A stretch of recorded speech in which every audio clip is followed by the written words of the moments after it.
Hello, Perry. Good evening. Hey, it's Jordan here. Let me see if I can help you reset your maintenance reminder. So the only difference is right now, if you go to your car, turn it on, you should have a maintenance reminder up here for the oil, tire rotation, whatever it may be. You just want to hit OK to clear it, and then it'll take you to a menu, whether it's fuel economy or compass. It doesn't matter.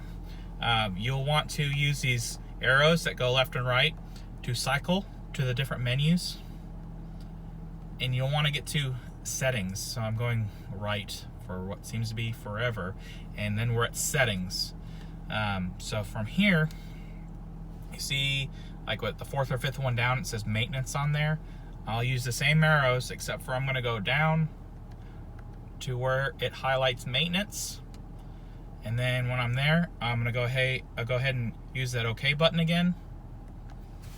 And it pulls up the maintenance, oil and filter, tire, and other. So depending on which maintenance reminders you're getting right now, you'll want to select and click OK on oil and filter, or scroll down to tire and OK, or other and hit the OK button.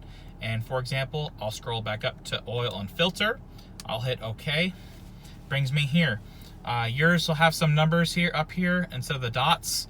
Doesn't matter to show you, but you will hit the down arrow again to go to highlight the reset, and you'll hit OK, and it'll reset, or it asks to reset, and you'll use the arrows again and go up to yes, hit OK, and it'll reset.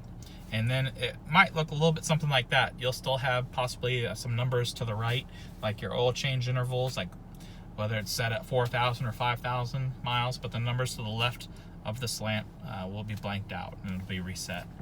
And then to get out of here, you've got, get out of this menu, you've got this arrow that's doing like a 180 down here. You hit that and it will go back. If you hit that a couple times, it goes back to the settings menu, and then you can hit the left and right arrows again to go to whatever menu you prefer to have it set on. All right. Hope this 2.5 minute video helped you, man. Have a good evening.